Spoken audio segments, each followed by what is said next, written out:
보물이 되는 지식을 찾아 떠납니다. 펼쳐라 보물지도. 네, 과연 우리의 두 선원들은 어떤 분을 존경하고 닮고 싶어 하는지 궁금해집니다. 두 분의 롤모델 한번 물어봐도 될까요? 존경하고 닮고 싶은 사람이다. 네. 존경할 만한 사람은 이 역사 속에 너무 많아서 사실 잘 정하지는 못하겠는데 저는 사실 음악을 좋아하는 만큼 고인이시지만 김광석님 같은 이런 음유신이 되고 싶다는 생각을 좀 많이 했습니다. 김광석 가수님의 느낌 좀 나요. 네. 머리 조금만 더 길고 주름 조금만 더 생기면 느낌 좀 납니다. 민욱 씨의 롤모델도 특히나 궁금해지네요. 저요? 네. 저는 사실 좀 많은데. 오, 많아요? 네, 저는 이제 부모님이 롤모델이에요. 야, 효자다, 효자. 나도 이런 거 할 거예요. 잠깐만요. 왜 부모님이 롤모델인가요? 저는 이제 외아들이다 보니까 부모님이 이제 헌신하면서 저한테 이제 했던 거를 저도 애들이 있잖아요. 네. 저걸 보고 배워야겠다. 그럼 그 받았던 사랑을 지금 효도로 갚고 있습니까? 효도 말고 우리 애들한테 잘하고 있어요. 네. 롤모델. 우리 엄마가 나한테 해준 거를 배워서 나도 잘해주고 있어요. 다시 배워봐야 소용없다는. 아무 소용이 없다는 걸 또 이눈 씨를 보면서 다시 한번 깨닫습니다. 아니, 제가 롤모델 이야기한 이유가 있습니다. 일단 오늘 사실 우리 모실 선장님이 또 한국 과학계의 대모시거든요. 과연 우리 선장님의 롤모델은 어떤 분이실까도 궁금해지는데 모셔서 바로 물어보도록 하겠습니다. 선장님 나와주세요. 안녕하세요.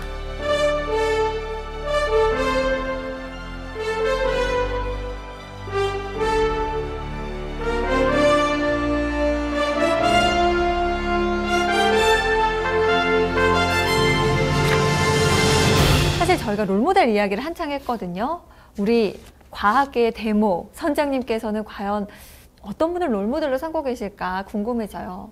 그 영화 히든 피겨스라는 거 혹시 보셨을까요? 보지는 못했습니다. 못 봤습니다. 그 3명의 여성 과학자가 나사에서 큰 역할을 하는 영화인데요. 그 중에서도 이제 도로시 본이라는 분은 그 나사에 처음으로 IBM 컴퓨터가 들어왔을 때 컴퓨터 프로그래밍을 독학으로 해치시고 그것을 혼자 그것을 배워서 나만 잘 나가야지 이런 것이 아니고요. 그 나사에 있는 모든 흑인 여성 기술자들을 모아서 그걸 다 가르치셨어요. 그때 이제 흑인은 다른 건물에 있는 화장실에 다녀와야 될 정도로 흑백 차별이 심한 시기였거든요. 그래서 나중에는 흑인과 백인을 전부 다 통솔하는 그 장 자리에까지 오르셨어요. 그러니까는 열심히 하는 것도 중요하고 내가 잘하는 것도 중요하지만 뭔가 리더십을 발휘해서 모두 함께 더 잘하게 만드는 그런 점이 멋있어서 제가 그분을 롤모델로 생각하고 있습니다. 이미 저희에게는 그런 존재이십니다. 거의 되신 것 같은데. 네. 그러니까요. 아니, 사실 저희가 롤모델 이야기를 한창 한 이유가 있습니다. 과학 이야기를 할 거잖아요. 그렇다면 과학의 롤모델은 어떤 것일까? 지금 여러분들의 머리 위에 지금 물음표가 막 떠 있잖아요. 보여요. 뭔 소리죠? 도대체 저게 무슨 소리야? 하는 표정이 읽히는데 이 물음표를 오늘 선장님께서 느낌표로 바꿔주실 겁니다. 과학의 롤모델과 관한 이야기 바로 시작해 보도록 하겠습니다.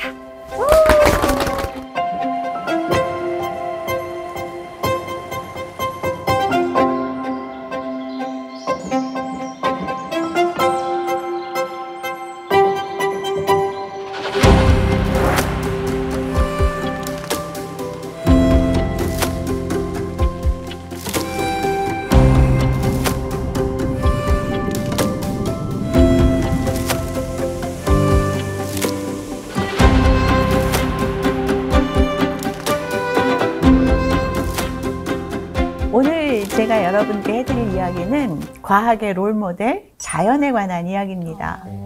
많은 연구자들이 자연으로부터 영감을 받고 거기에서부터 시작해서 우리 삶에 정말 도움이 되는 많은 발명도 하고 발견도 하고 만들기도 하시고 이렇게 했는데요. 38억 년이라는 긴 시간 동안 생명체는 이 지구에 가장 살기 좋게 진화를 해왔습니다. 그래서 정말 엄청난 기능들을 서로 가지고 있으면서 진화를 해 온 게 되는 거죠. 그래서 우리가 지금 필요한 무슨 기술이 필요하다 그러면은 우리 머리를 막 짜내서 만들 것이 아니라 이 38억 년 동안 진화한 이 생물체로부터 뭔가 영감을 받고 뭔가 배워와서 한번 만들어 보자. 이런 시도를 굉장히 많이 하고 있고요. 이것을 우리는 자연으로부터 배우는 지혜, 바이오미미크리라고 이야기를 합니다. 그래서 오늘 자연 모사에 대해서 이야기를 해볼 텐데요. 우리 주변에 자연을 흉내내서 만든 것들이 굉장히 많이 있는데 어떤 것들이 생각이 날까요? 자연을 흉내낸 거. 오리발, 오리발을 따라한 오리발. 예, 맞아요. 수영할 때 네, 끼는. 맞습니다. 그럼 오리배. 오리배도 자연 모사인가요? 자연의 형태를 조금 모사했다고 볼 수는 야. 있겠지만 뭐 아니라 할 수도 본격적인 없고, 이거. 그래 아니라 할 수도 야. 없고 오리머리를 달고 있으니까. 네. 거북선. 거북선도 거북선도 진짜 예, 자연 그럴 수 있겠네요. 거북이의 등껍질을 묘사를 한 거니까. 배의 모양도 유선형도. 네, 그렇죠. 생선처럼. 배 밑도 거북이 배랑 비슷하게 생겼죠. 사실 자연 모사는 우리 인류의 역사와 거의 같다고 볼 수도 있어요. 원시인들이 사용하던 도구, 특히 사냥 도구들은 동물의 발톱을 묘사한 겁니다. 동물의 발톱을 묘사해서 그것을 가지고 사냥을 했죠. 왜냐하면 사람의 손톱은 굉장히 약한데 그 사자나 호랑이 발톱은 굉장히 강하잖아요. 날카로운. 예, 그 날카로운 모습을 흉내낸 것이고 주변에 그 농장 같은 데 보면은 멧돼지 못 내려오게 가시철망 네. 치잖아요. 장미의 가시를 흉내낸 가시덤불을. 것입니다. 네. 우리 주변에 이렇게 자연을 모사해서 만든 그 것들이 굉장히 많이 있죠. 그 자연을 모사하는 방법에는 크게 세 가지가 있을 수가 있습니다. 첫 번째는 자연의 형태 그리고 구조를 모방한 건데요. 거북선 같은 거, 비행기 이런 것들 자연의 형태를 모사했다라고 볼 수가 있죠. 두 번째는 자연에서 나오는 재료를 가지고 우리가 필요한 뭔가를 만드는 겁니다. 그래서 재료를 모사하는 방법. 그리고 세 번째는 조금 어려운데 생태계를 모사하는 거예요. 생태계. 개미끼리 잘 사는 방법을 사람에게 가져와서 그것을 활용을 한다든가 로봇에게 접목시킨다든가 하는 움직임을. 그렇죠. 사회 질서 어떻게 이런 거나. 움직이는가. 이 세 가지의 모사에 대해서 오늘 알아보도록 할 거예요.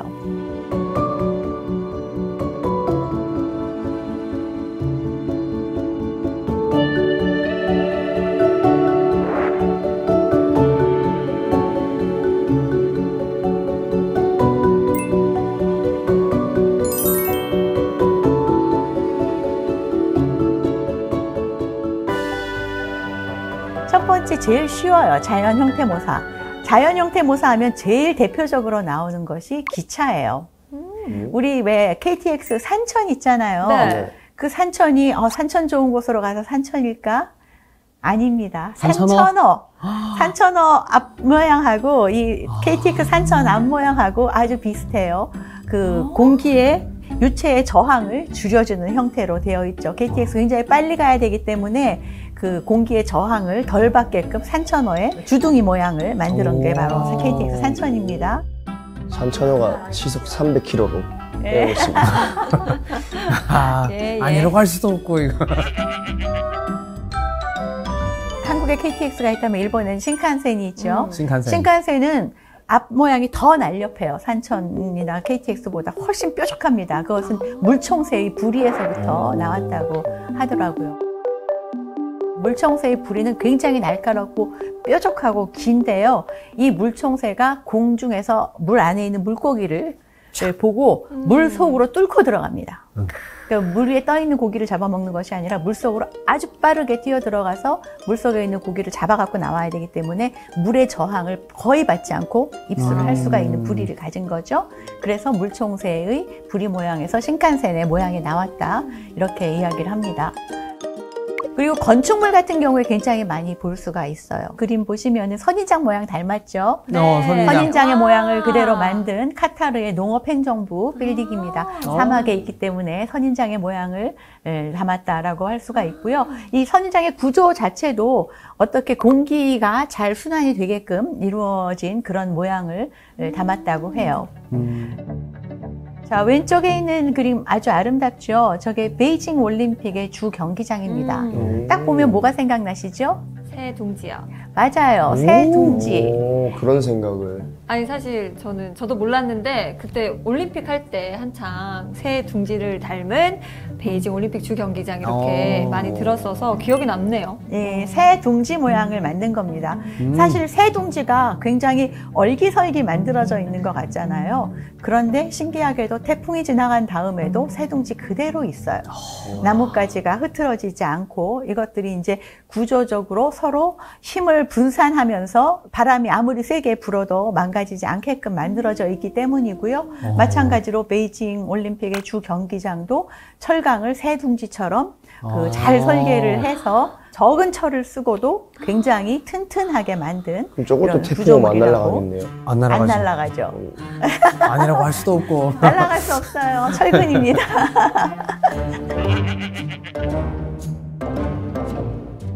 조금 아까 본 것은 자연의 어떤 형태를 모방을 한 거예요. 굉장히 큰 걸 모방을 했죠. 자연 구조는 자연에 있는 세밀한 구조물들을 우리가 모방을 한 겁니다.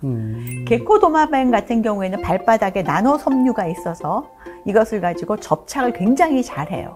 그래서 만들었고, 연잎 같은 경우에는 연잎이 매끈매끈해 보이는데 사실 그 안에 굉장히 그 위에 작은 가시들이 있습니다. 이 가시들이 물의 표면 장력을 최대화시켜서 물이 묻지 않고 또글또글 굴러가게 만들어주는 역할을 합니다. 우리 제일 유명한, 자연모사 하면 제일 유명한 게 벨크로 테이프, 찍찍이 테이프. 이거 독고마리의 씨앗, 갈고리 구조를 그대로 흉내내서 만든 그 도깨비 바늘 같은. 예, 그게 오. 바로 그런 형태의 구조물을 모사를 한 거죠. 벌집은 자연계에서 가장 튼튼한 구조를 만들고 있어요. 이 벌집의 육각형 구조로 집을 지어 놓으면은 위에서 누르든 옆에서 누르든 이게 구조가 웬만해서는 망가지지 않습니다. 굉장히 튼튼한 구조로 되어 있죠. 그래서 이것을 활용을 해서 공기 안 집어넣고도 저 구조를 그대로 유지를 할 수 있게끔 만든 이런 타이어를 만들기도 하고요. 상어는 상어 피부 굉장히 매끈해 보이잖아요. 네. 이 매끈해 보이는데 사실은 굉장히 물결 무늬의 잔 비늘이 빼곡하게 덮고 있습니다. 이게 물의 저항을 줄여주는 역할을 하죠. 이 중에서 몇 개를 제가 조금 더 상세하게 설명을 드릴게요. 너무 재밌겠어요.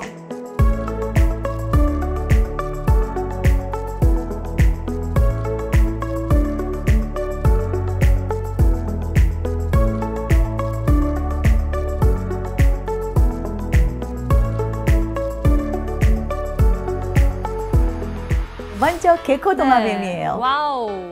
게코도마뱀 혹시 본 적 있으세요? 아니요. 베트남이나 태국이나 싱가포르 이렇게 열대 지방에 가면은 호텔에서 자주 봅니다.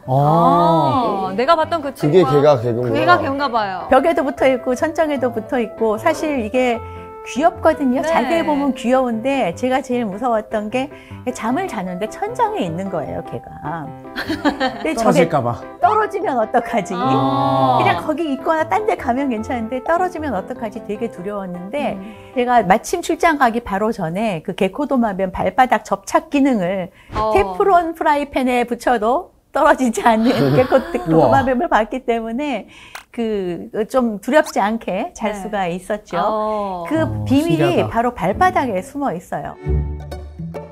이 게코도마뱀 아주 작고 발바닥도 굉장히 조그맣죠. 네, 그 조그만 발에 수백만 개의 털이 나 있어요. 털이요? 예, 수백만 개 아주 작은 털이 나 있고 그 털 끝은 또 수천 개로 갈라져 있어요. 어머머머. 그러니까 이 발끝에 가는 털들은 뭐 거의 억대가 되겠죠. 요것들이 서로 이렇게 가까이 모여 있으면은 요 사이에 분자 간의 결합이 일어납니다. 그래서 접착 능력이 생기는 거예요. 신기하네. 와, 털로. 신기하네. 네, 그래서 테프론에 붙여놔도 안 떨어지고 이 게코도마뱀에 아무리 무거운 거를 매달아도 팔이 끊어지면 끊어졌지 발바닥이 떨어지지는 않습니다. 그럼 얘들은 발걸음을 어떻게 옮기죠? 이렇게. 좋은 질문이에요. 이게 그래서 이 접착력이 언제 생기냐면은 붙여서 아래로 벽면과 수평하게 힘을 주면 붙습니다. 뗄 때는 수직 방향으로 떼주면은 떼져요. 아니, 신기하다. 선장님, 저 이거 어디서 본 적 있어요. 보셨죠? 이게 탐 바로 크루즈. 네, 탐 크루즈가 그 엄청 높은 빌딩을 이러고 장갑을 끼고 올라가잖아요. 맞습니다. 개코도마뱀 발바닥에서 응용한 접착 기능을 이용을 한 거예요. 그래서 이 탄소 나노튜브처럼 아주 작은 선모들을 장갑 밑에다가 붙이면은 누구나 스파이더맨이 될 수 있다. 이렇게 너무 괜찮은데요? 되는 거죠. 이게 바로 개코 도마뱀 발바닥에 숨은 비밀입니다. 난 처음에 마임 하는 줄 알았어요. 아니 근데 그게 상용화는 왜 안 되나요? 올라가고 싶은데. 그럼 아무나 건물 다 올라갈 거 아니에요. 용도나 제작의 가격 문제 때문일 수도 있고요. 필요하다면 당장이라도 만들 수 있는 아주 매추한 기술이다. 이렇게 말씀드릴 수가 있어요. 네. 저 필요한 사람 도둑밖에 없어요. 아니죠. 기대하세요, 도둑? 제가. 다음에 문으로 아니라 제가 창문으로 들어올 수도 있죠. 이런 사람들 때문에 상용화 안 하는 겁니다.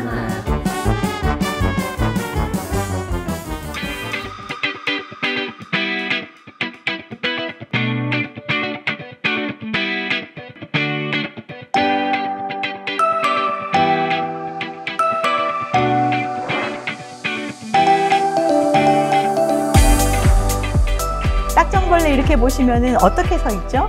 발끝으로 서 있는 듯한 기분인데. 그쵸. 그 약간 물구나무 서듯이 등딱지를 이렇게 딱 세우고 서 있잖아요. 불편하게 서 있는. 저 등딱지가 바람이 불어오는 방향을 맞이하게 서 있어요. 그래서 딱정벌레 등은 어떤 구조를 가지고 있냐면은 아주 작은 돌기들이 촘촘하게 나 있는데 그 돌기는 친수성이에요. 물을 좋아해. 그런데 그 돌기 밑에 부분은 소수성이에요. 물을 싫어해요. 그러니까 바람이 부는 방향으로 딱정벌레가 저렇게 딱 서 있잖아요. 그러면 바닷바람이 이렇게 불어오면서 거기에 있는 수분이 딱정벌레 그 친수성 돌기 끝에 맺힙니다. 이게 맺혀가지고 물방울이 어느 정도 크기가 되면은 떨어져. 그 밑으로 들어가는데 거긴 소수성이니까 또글또글 굴러가요. 물방울을 만들면서. 그래서 딱정벌레가 서 있으면은 입으로 물방울이 쏙쏙 들어오는 겁니다. 몸 타고 입으로 들어오라고. 그렇죠. 그래서 그리고 또 바람을 많이 맞을 수 있게 표면적을 늘리기 위해서 서 있는 거죠. 네. 너무 귀여워요. 그래서 이것을 MIT 엔지니어들이 이용을 해가지고 텐트 같은 걸 만들었어요. 방수가 잘 된 천에 물을 좋아하는 점을 딱딱딱딱 찍어 놓는 거예요. 그리고 텐트를 이렇게 쳐놓으면은 그 습기 있는 바람이 불어오는 데서는 하룻밤 쌓이면은 하루 먹을 물이 나온다. 이렇게 이야기를 하더라고요. 그래서 딱정벌레 등껍질에서부터 우리가 이렇게 좋은 지혜를 얻어서 물건을 만들 수가 있었다. 놀라운 발명품이 나왔다. 이렇게 말씀을 드릴 수가 있습니다. 저것은 흑동고래예요. 흑동고래. 흑동고래는 몸 길이가 11에서 16m나 되고 엄청 크죠. 무게 40톤. 어마어마합니다. 그런데 흑동고래가 바다에서 헤엄치고 방향 바꾸고 하는 거 보면 정말 날렵해요. 휙 바꾸거든요. 그 반경 1km를 돌아야지 방향을 바꿀 수가 있는데 흑동고래가 이렇게 방향을 쉽게 바꿀 수 있는 것은 바로 저렇게 펼쳐놓은 지느러미의 비밀이 있습니다. 흑동고래의 지느러미는 끝부분에 혹처럼 이렇게 혹이 돋아 있어요. 혹이요? 예. 혹이 울룩불룩하게 지느러미 한쪽 끝에 돋아 있어서 흑동고래가 물결을 이렇게 헤치면은 그 지느러미가 물결을 몸에 착 붙게 만듭니다. 그래서 굉장히 빠른 회전이 가능하게 해주는 거죠. 그럼 그 혹들이 브레이크 역할 같은 걸 하는 건가요? 브레이크라기보다는 물살을 한쪽 방향으로 밀어줘서 우리가 키 잡듯이 네. 더 빨리 휙 돌아갈 수 있게 이렇게 해주는 거죠. 그래서 이 흑동고래의 지느러미를 흉내내서 만든 것이 풍력 발전기의 블레이드입니다.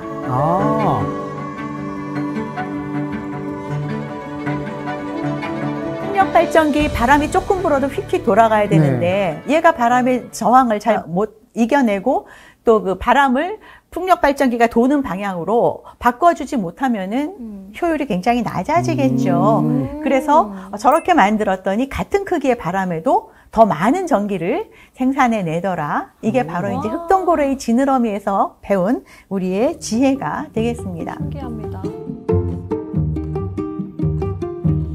해바라기 꽃이에요. 해바라기 꽃. 우리가 해바라기 꽃 그러면 꽃잎이 이 밖에 있는 노란 아이들이 꽃잎 피고 이 전체가 꽃이다. 네. 안에 있는 건 암술인가 수술인가 뭐 이렇게 생각하기 쉽잖아요. 네. 씨가 아니라 걔가 꽃이에요.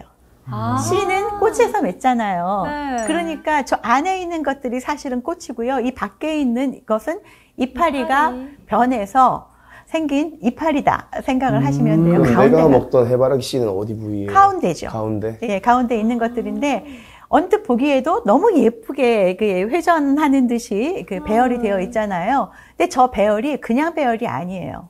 페르마 나선 모양으로 정확하게 되어 있습니다. 페르마 나선은 이제 수학에서 나오는 말인데요. 어떤 나선 구조가 서로 황금각을 이루게끔 되어 있어요. 그래서 거기 그 나선 구조대로 어떤 구조물들을 놓게 되면은 하루 종일 서로 옆에 있는 아이를 방해하지 않고 해를 받을 수 있는 거예요. 와. 그래서 해바라기가 해를 듬뿍 받을 수가 있는 거죠. 모든 꽃이 저렇게 모여 있는데도 다 해를 똑같이 받을 수가 있어요. 그래서 그 모양을 이용을 해서 아주 대규모 태양광 발전을 할 때 저 해바라기 꽃의 모양대로 저렇게 태양광 패널들을 배치를 하게 되면은 같은 패널 수를 가지고 훨씬 더 많은 발전을 할 수가 있게 되는 거죠. 촘촘하게 있더라도 서로 방해받지 않는다는. 서로 방향을 방해를 하지 않는 거예요. 그늘진 부분 없이. 그렇죠. 효율성이 엄청 높겠네요. 그렇습니다. 이게 다 자연에서 배우는 지혜죠.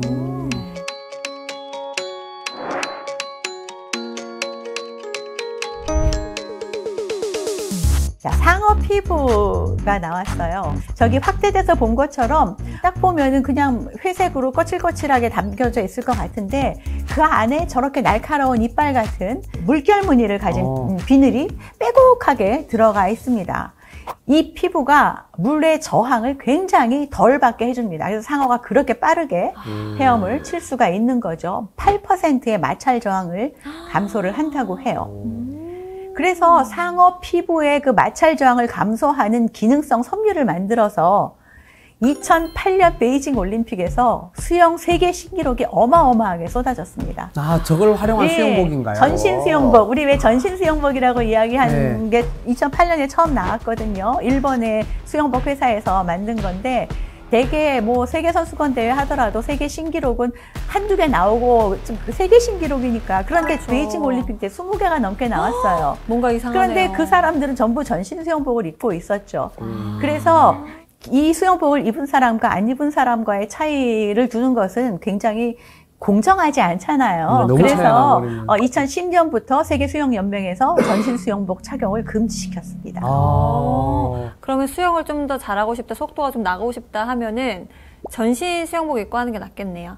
웬만한 사람이 전신 수영복을 입었다고 해서 못하는 수영을 잘하게 되지는 않고요. 큰 차이는 없군요. 어느 정도 팔은 적어야. 네, 100m를 20초에 가던 사람이 19.8초로 가고 싶다. 그러면 전신 수영복을 입는 게 더 유리하다. 일단 노력부터.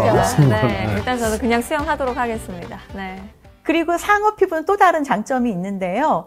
고래 같은 경우를 보면은 고래 등에 막 따개비도 붙어 있고 심지어 산호도 자라고 있고 막 이래요. 이런 것들은 고래를 굉장히 둔하게 만들겠죠. 물의 저항을 아무래도 받게 하니까. 상어 피부엔 그런 거 일도 없습니다. 네, 없더라고요. 그리고 안 붙어 있어요. 수족관 가셔도 상어 피부엔 아무것도 안 붙어 있는 거 매끈해요. 보시죠. 전 상어 성격 때문인 줄 알았어요. 네. 무서워서 친구 없는 줄 알았죠. 저도 무서워서 그러는 줄 알았거든요. 네. 그런데 저 비늘이 그런 해양 생물들이 붙는 것을 방지합니다. 그래서 어디에 쓸 수 있을까요? 배 밑에. 맞아요. 배 밑에 상어 피부를 흉내낸 도료를 바르게 되면은 따개비도 안 붙고 홍합도 안 붙고 미역도 안 자랍니다. 그러니까 배를 운행할 수 있는 효율이 훨씬 더 높아지게 되죠. 근데 왜 안 붙는 거예요?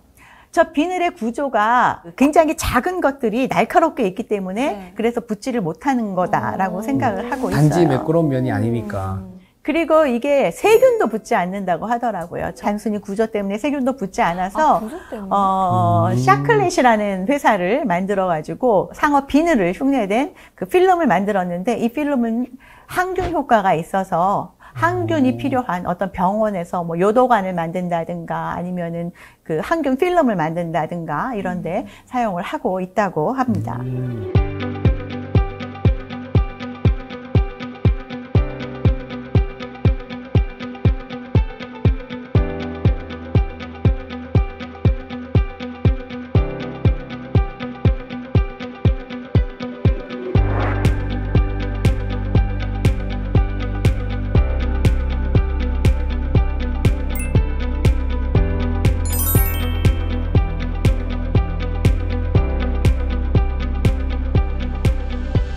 이번에는 재료를 가지고 뭔가 만드는 이야기를 재료. 한번 해볼게요. 재료.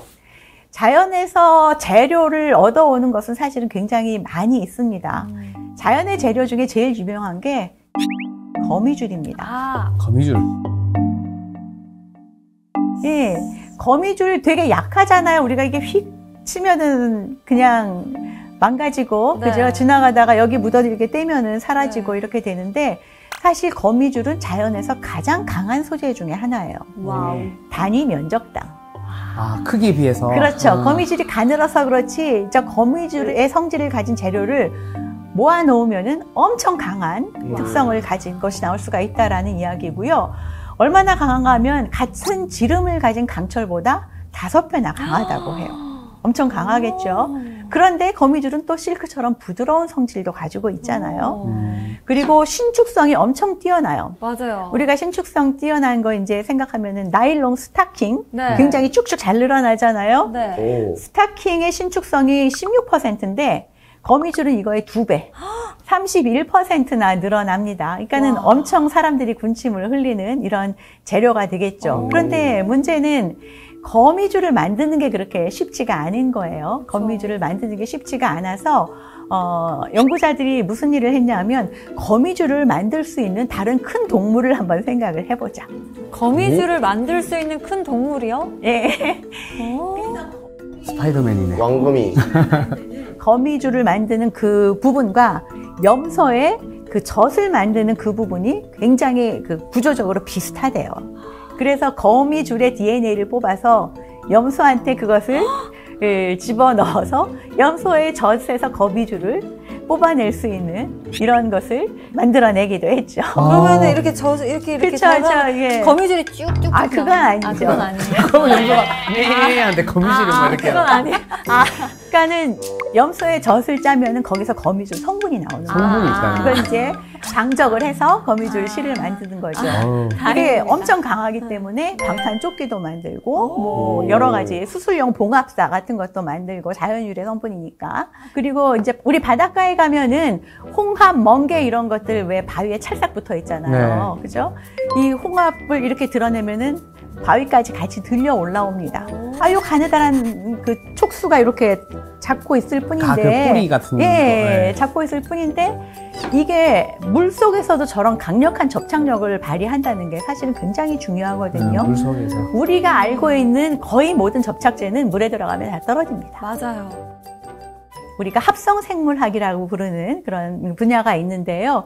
대장균을 이용을 해서 홍합의 그 아미노산을 생산해낼 수 있는 공장을 만들 수가 있습니다. 이야. 유전자 조작을 해서 우와. 그렇게 해서 저 접착제를 대량 생산을 할 수가 있고요. 멍게 껍질도 마찬가지예요. 멍게도 단단하게 붙어 있죠. 굉장히 접착력이 강합니다. 물 속에서. 그리고 뭐 히드라라고 한 6mm 정도 되는 아주 작은 바다 생물이 있는데요. 히드라. 그 히드라의 촉수도 물 속에서 굉장히 단단하게 뭔가를 잡을 수가 있어요. 그래서 과학자들이 홍합의 그 수염이라든가 멍게의 뿌리라든가 히드라의 촉수 같은 것들을 자세히 살펴보니까 얘네들이 철과 탄닌을 다 갖고 있더라는 거죠. 그래서 그 재료를 고스란히 따와서 인공적으로 합성을 해서 물속에서도 접착력이 엄청 좋은 그런 접착제를 만들었어요. 오. 이거 뭐 그냥 배에다 뭘 붙이고 이런 것뿐 아니라 우리 몸에서 물이 가장 많은 부분이 어느 부분일까요? 입안? 맞아요, 맞아요. 오. 치아의 겉을 떼온다든가 할 때 바로 이 접착제를 이용을 하게 되면은 정말 오래가는 접착력을 보여준다. 그래서 손상된 치아에다가 저거를 메꾸기도 하고 이 성분이 침과 닿으면은 더 강해진대요. 우와. 그래서 이를 떼우는데 굉장히 중요하게 사용이 되는 그런 것이라고 합니다.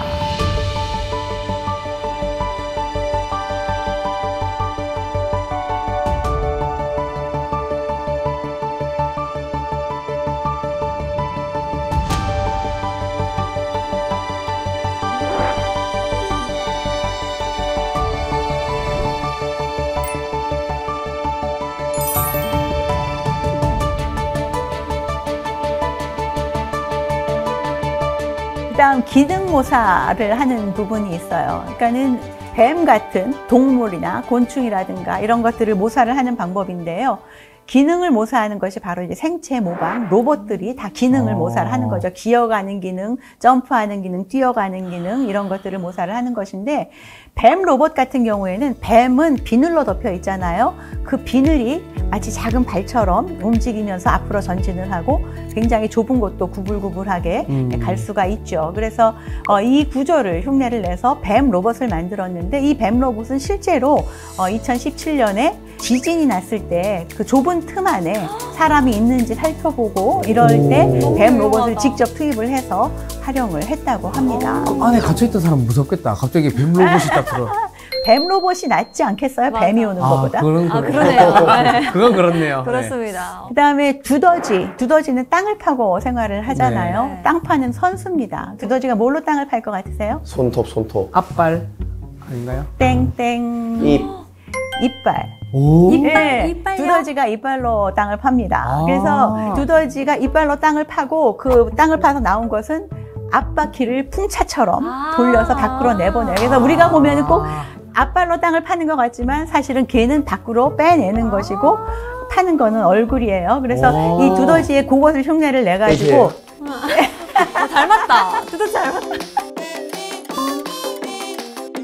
굴착기를 만들었어요. 굴착기. 네, 그래서 저것이 이제 광산 같은 데서 땅을 파고 들어갈 때 저 두더지 모양의 굴착기가 아주 큰 역할을 하고 있죠.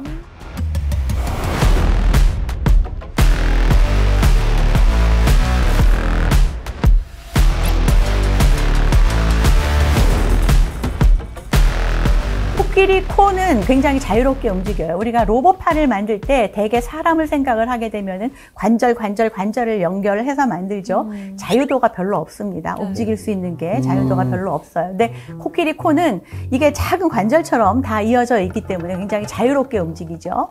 그래서 코끼리 코를 이용한 로봇팔 같은 것도 우리가 이용을 할 수가 있고요.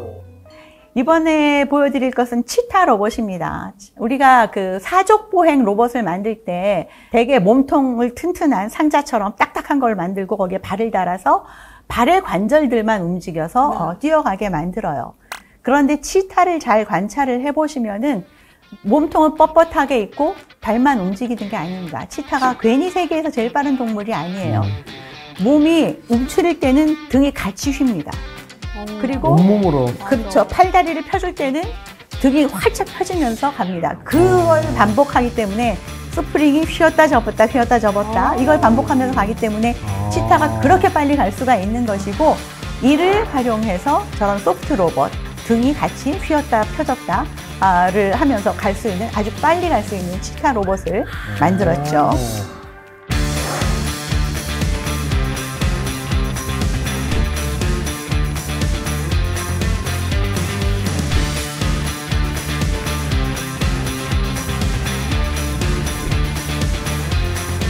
곤충을 흉내내는 로봇은 너무너무 많이 있어요. 우리 영화 봐도 파리 로봇 이런 거 많이 나오죠. 네. 네. 가서 쫙 촬영해오고 뭐 독침 놓고 이런 거. 맞아요. 이런 거 다 기술적으로 사실은 불가능한 것도 아니고요. 보시는 것처럼 뭐 발라빌트 대학교에서는 헥터, 개미랑 똑같이 만든 헥터를 만들어서 개미와 똑같은 구조로 걸어 다닙니다.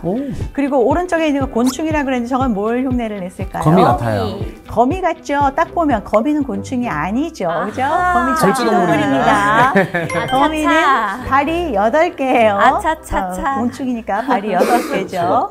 네, 초파리가 날아다니지 않고 걸어 다닐 때 발을 두 개씩 해서 움직여서 걸어 다니는 모양을 흉내낸 노란 초파리 로봇입니다. 그리고 뭐 파리를 만든 것, 그 다음에 그 무당벌레를 만든 것, 이렇게 여러 가지 곤충 로봇들을 우리가 볼 수가 있죠. 그리고 그 잠수정, 저것은 우리나라의 진짜 해양연구원에서 직접 사용을 하고 있는 잠수정인데요. 개처럼 딱 생겼죠. 개를 모방을 해서 만든 크랩스터라는 그 해양 탐사선이 있습니다.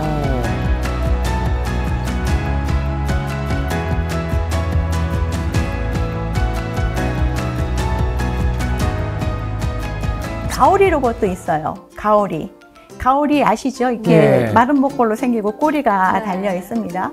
그런데 가오리의 그 가운데 부분이 전부 다 100% 근육과 연골로 이루어져 있어요. 근육으로 이루어져 있기 때문에 이 가오리 로봇을 어떻게 만들었냐면 그 가오리의 뼈대를 금으로 만들고요. 그 다음에 비싸겠네요. 가오리의 피부는 탄성 고무 같은 플라스틱으로 만들고 그 사이를 생쥐의 심장 근육으로 채웠어요. 왜요?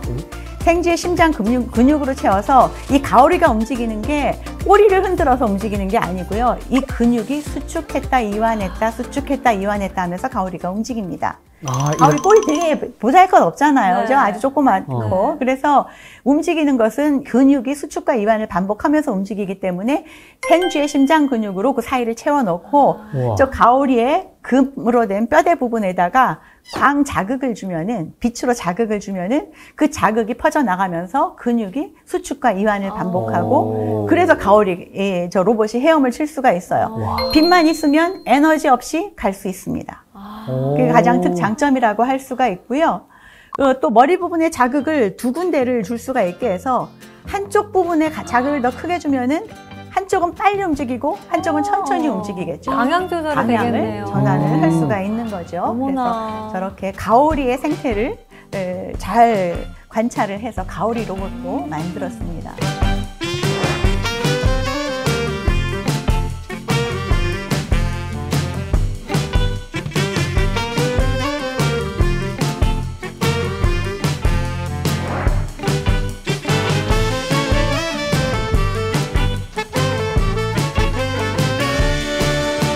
이 로봇보다 더 재미있는 것은 건축이에요. 아까 처음에 제가 베이징 올림픽 메인 스타디움 보여드렸죠. 그것도 둥지 같은 자연의 거. 형태를 모방을 한 건데요. 한 걸음 더 나아가서 기능까지 모방한 건축이 있습니다. 기능까지. 자연의 기능을 모방한 건축. 가장 유명한 것이 이스트게이트 쇼핑센터라고 아프리카에 있어요. 저 오른쪽에 있는 게 흰 개미집입니다. 아니 근데 오. 개미집이 저렇게 위로 솟아서 크게 나 있어요? 흰 개미집은 그렇습니다. 우와. 흰 개미들은 저렇게 해서 저 안에서 이제 사는데 굉장히 키가 크면은 2m 넘는 흰 개미집도 있어요. 와. 그런데 저 흰 개미집이 아프리카면은 저렇게 바깥에 저렇게 흙으로 되어 있으면 무지하게 뜨거워야 되잖아요. 막 네. 40도, 50도 올라가고 그 안에 개미들이 쪄 죽어야 되는데 네. 흰 개미집 안은 굉장히 시원합니다. 무슨 그 말이지? 시원한 이유가 뭔가 하면은 밑에 부분, 땅 밑에서부터 찬 기온이 올라오고 더워진 공기는 순환을 하면서 저 위에 탑 부분에서 옆으로 다 빠져나가게 되어 있어요. 그래서 저 쇼핑센터도 흰개미집의 통풍 구조를 그대로 흉내를 내서 밑에서부터 찬바람은 들어오고 뜨거운 바람은 위쪽으로 해서 자연스럽게 빠져나가게 설계를 했더니 섭씨 2도에서 섭씨 43도까지 굉장히 추운 데서 더운 데까지 그 기온이 변화하는데 저 실내 온도가 거의 변하지 않았다고 합니다. 이야. 진짜 에너지 효율적이고 10% 미만의 에너지로 쾌적한 환경을 만들 수 있는 그런 곳이라고 해요. 진짜 똑똑하네. 근데 흰개미들은 어떻게 그런 걸 다 알았을까요? 진화해서 38억 년을 진화했잖아. 배울만 하네요, 진짜. 네. 네. 자, 이것은 파리에 있는 아랍 세계연구소 건물이에요.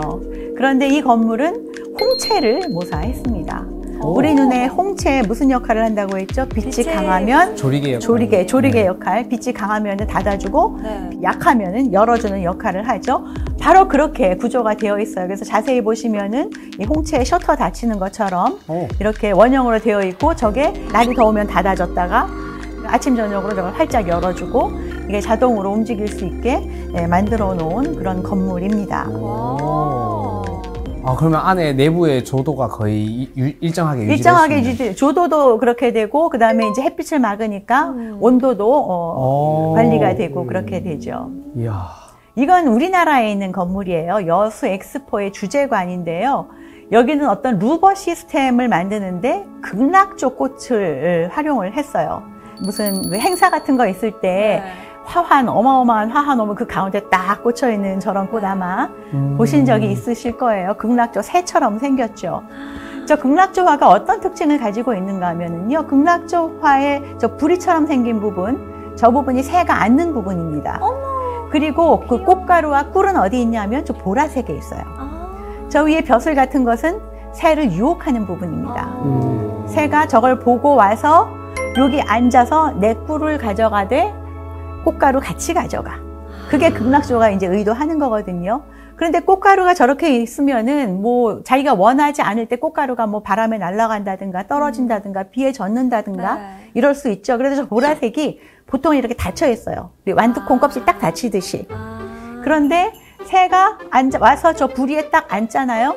그럼 저 누르는 힘이 저 보라색에 전달이 되면서 뚜껑이 열립니다. 버튼처럼 돼 있는. 네. 어머. 그래서 그 기능을 활용을 한 게 바로 여수 엑스포 주제관이에요. 저 기능을 어떻게 활용을 해요? 저기도 새가 앉으면 힘을 주는 거죠. 새가 앉는 것처럼 갈비살처럼 네. 벽면을 쭉 만들어 놓고 갈비살에 어느 정도의 힘을 주면 제가 90도까지 벌어질 수 있게끔 그렇게 만들어낸 거예요. 그래서 똑똑하다. 미디어 파사드로도 활용을 하고 벽면 디자인으로도 활용을 하고 환기도 시키고 되게 저런 걸 이제 루버 시스템이라고 이야기를 하거든요. 루버 시스템. 아주 작은 나무대를 덧대가지고 그걸 돌려가면서 이제 환기도 하고 하는 것.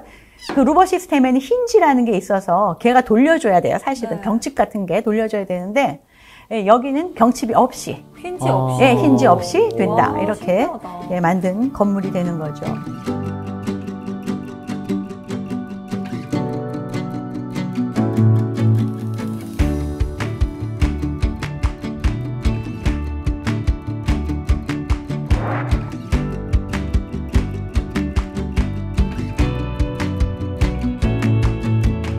세포의 기능을 모사하기도 합니다. 이 세포를 그대로 모사하진 않지만 이 세포의 기능을 모사하는 것이 있는데 후각세포를 모사한 전자코가 있어요. 우리 코가 냄새에 맡는 것을 이용을 해서 이 전자코는 고기가 상했는지 이런 것도 맡을 수가 있지만 신기한 것은 암 환자의 날숨을 가지고 전자코가 암 환자다 아니다를 판별할 수도 있습니다. 이게 실제로 나와 있는 기술이에요. 그러면 누가 숨 쉬는데 앞에 가서 암 걸린 사람은 냄새입니다. 이렇게 판별할 그렇게 할 수 있죠. 네. 이 목소리로는 안 할 것 같아요. 그러니까는 이 특정 질병에 따라서 사람의 그 어. 안에서 대사작용이 달라지기 때문에 성분이. 호흡에서 나오는 가스 성분이 달라져요. 그래서 이야. 그 특정한 가스 성분을 잡는 것이 바로 전자코다. 이렇게 말을 할 수가 있고요. 아니 그러면은 공항에 왜 비글 같은 경비견들이 있잖아요. 마약 잡는 탐지견. 네. 탐지견. 그러면은 이제 저런 그 전자코가 있으면 그런 친구들도 필요가 충분히 없겠네요. 가능하죠. 충분히 가능합니다. 걔가 그리고 일자리를 잃는데 그렇게 되네요. 사람보다 훨씬 더 민감하고 어떤 목적에 맞는 그런 후각을 이 바이오미미크리를 이용을 해서 만들 수가 있다. 이런 이야기가 되겠고요. 촉각세포를 모사해서 전자 피부도 만들 수 있습니다. 오. 우리가 이제 의술을 할 때 그냥 모양만 손모양이 아니라 이제 움직이는 것도 요새 다 로봇 기술로 다 되잖아요. 그래서 마지막으로 들어가는 게 촉각 기술이에요. 그래서 이것이 날카로운가 아니면 말랑말랑한가. 그리고 의수에서 이 촉각 기술이 정말 중요한 이유가 뭔가 하면은 압력을 느껴야 되거든요. 압력을 느껴야지 살짝 잡을까 꽉 잡을까를 맞아. 결정을 합니다. 그래서 로봇이랑 악수를 할 때 우리 손이 으스러지지 않으려면 무서워. 로봇이 이걸 어느 정도 잡았을 때 내가 딱 고체를 느낀다라는 것을 알아야지 힘을 그만 딱 줄 수가 있거든요. 그렇게 이제 그 전자 피부를 촉각세포를 이용을 해서 만들 수가 있고요. 시각세포 우리가 전 시간에 했잖아요. 네. 인공망막 이야기도 하고 있는데 이렇게 시각세포를 이용을 해서 실제로 인공망막이 되려면은 그 망막에 전해주는 신호가 있어야 되잖아요. 그래서 이 그림에서 보시는 것처럼 이거 아르구스2라고 이거는 실용화된 제품입니다. 우리나라에도 이거 수술을 받은 사람이 있고요. 오. 2012년에 아마 첫 수술이 된 걸로 제가 기억을 하는데요. 저 사람은 맹인이에요. 앞을 못 보시는 분입니다. 근데 안경을 썼어요. 안경을 왜 썼냐면 안경에 카메라가 달려 있습니다. 안경에 카메라가 달려있고 그 카메라가 가진 것을 그 옆에 있는 비디오 처리기가 처리를 해서 그 신호를 인공망막에 보내주면 전기 신호로. 인공망막은 그것을 전기 신호로 전달해서 시신경과 연결을 시켜주는 이런 역할을 하게 됩니다. 이게 바로 이야. 이제 시각세포를 모방한 광수용체가 되겠죠. 그 다음에 인공와우는 뭐 지금 많은 사람들이 실제로 그 수술도 받고 있어요. 달팽이관 대신 인공와우라는 것을 귀에 삽입을 하고 이것을 청신경과 연결을 시켜주면은 소리를 들을 수가 있는 것이 바로 세포 기능을 모사한 여러 가지 기술들이 되겠습니다. 참 고마운 기술들이네요.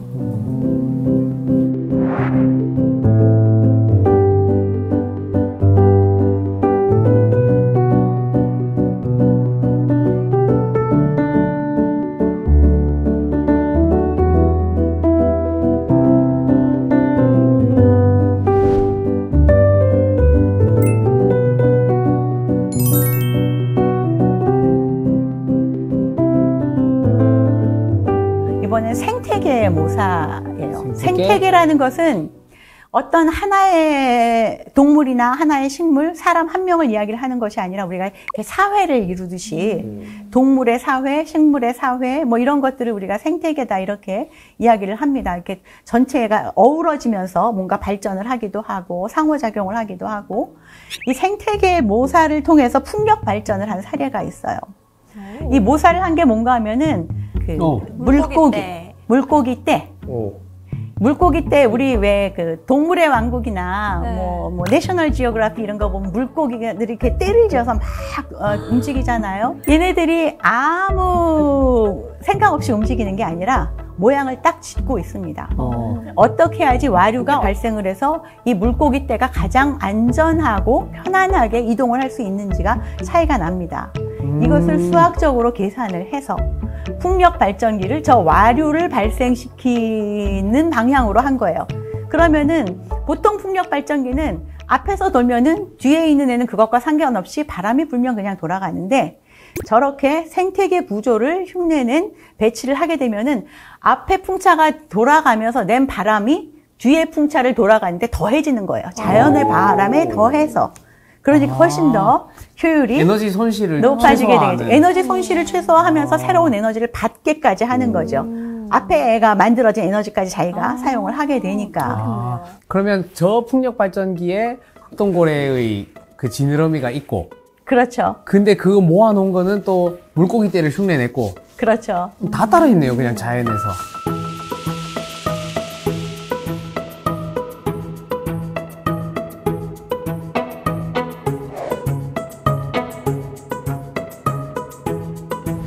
그 다음 이야기는 군집 로봇 이야기예요. 그러니까 로봇이 한 대만 있지 않고 여러 대가 같이 움직이는 로봇들 있잖아요.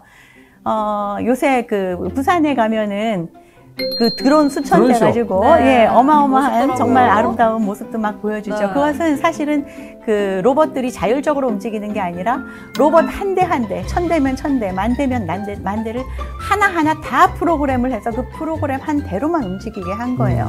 그런데 우리가 자율주행이라든가 자율주행 로봇 같은 것들, 군집 로봇 같은 것들을 생각을 하면은 요 로봇들이 서로 소통을 하고 내가 일로 가니까 너는 일로 오지 마라든가 아니면은 내가 절로 가서 뭘 할 테니 너 같이 가자라든가 이런 것들 소통을 해야 되잖아요. 이런 거 소통을 하는 것이 동물로부터 배워온 것이 바로 개미와 벌 이런 것들이에요. 그러니까 개미 같은 경우에는 페로몬을 뿌리고 다니기 때문에 앞에 있던 개미가 뭔가 찾아내면 그쪽으로 다 줄지어가고 뭔가 위험하면 그쪽으로 안 가고 다 후퇴하고 이거 이제 페로몬을 통해서 하는 것이고 이런 것들을 이용을 해서 이제 군집 로봇들을 어떻게 작동하게 할 것인가 라는 것들을 연구를 하고 있죠. 그러니까 자연에서 우리가 모든 것을 배운다라고 이야기를 하죠. 정말.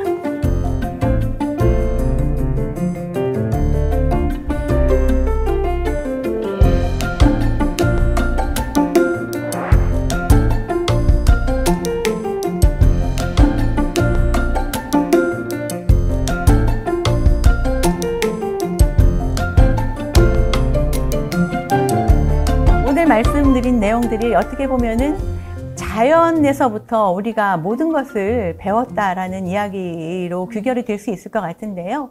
처음 말씀드린 것처럼 38억 년 동안 생물이 진화를 하면서 가장 효과적인, 가장 효율적인, 가장 적합한 모양으로, 기능으로 진보를 했고 그것들을 사람이 이렇게 바라보면서 우리가 갖추지 못한 기능들을 우리에게 접목해서 가져오는 것, 이게 바로 우리가 자연에서부터 배우는 지혜다 이렇게 말씀을 드릴 수 있을 것 같습니다. 지금 뭐 지구가 엄청 아프죠. 네. 그죠? 인구가 예전에 비해서 10배, 100배 늘어났고 지구는 그대로인데 이러다 보니까 자원은 고갈되고 또 이 인구들이 막 먹고 살려니 그 지구에 해로운 여러 가지 뭐 이산화탄소라든가 여러 가지 나쁜 것들을 배출을 하고 있는데 이럴 때일수록 우리가 자연에서 더 많은 지혜를 배우고 자연과 함께 가는 그런 연구들을 하고 생활을 해야 되겠다 이렇게 생각합니다. 네, 오늘 진짜 선장님의 강의를 들으면서 내가 생각지도 못한 곳에서도 자연을 모방해서 활용한 것들이 정말 많구나. 진짜 자연이 최고의 스승이다 느낄 수가 있었습니다. 그럼 끝으로 또 선장님께서 오늘 강의를 멋있게 또 한마디로 정리를 해 주실까요? 자연이 우리의 스승이다라고 이야기를 했잖아요.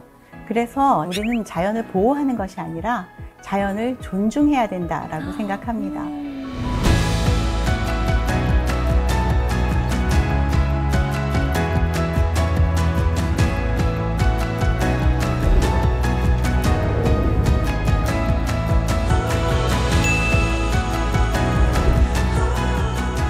저는 자연만큼 아름다운 것이 없다라고만 생각을 했는데, 야, 이제는 자연만큼 지혜로운 것이 없다라는 생각이 추가가 됐습니다. 오늘 두 분도 이제는 이 시간 함께 했으니까 저 창밖에 보이는 풍경이 또 예전과 같아 보이지는 않죠? 느낌이 다를 것 같아요.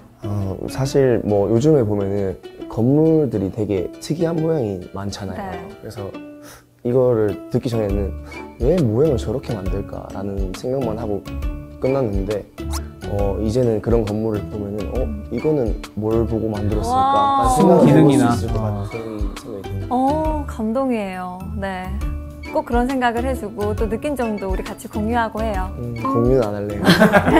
알겠습니다. 네, 좋습니다. 결국은 이 도시도 자연으로부터 만들어졌고 우리가 아무리 인위적이라 한들 그 인위적인 존재도 자연으로부터 온 거니까 결국은 사실 자연과 뗄래야 뗄 수가 없잖아요. 그래서 그거를 우리 보는 우리 어린 시청자들도 한 번 더 느꼈으면 좋겠습니다. 약간 우리 아이들을 생각하는 따뜻한 마음도 느낄 수가 있었어요. 따뜻해. 사실 오늘 저도 들으면서 자연이 가르쳐주고 또 인류가 탄생시킨 놀라운 힘, 가장 자연스럽고 또 최고의 효율을 자랑하는 게 자연모사 아닐까 생각이 들었는데요. 앞으로도 이 자연에서 계속해서 영감을 얻고 해답을 얻어갈 수 있지 않을까 생각이 듭니다. 네, 이번 주 지식하기는 여기서 마무리하지만 또 다음번에 지식도감 열어봐야겠죠? 함께 네. 외치면서 끝내보도록 하겠습니다. 다음 주에도 찾아라 봄을 지도!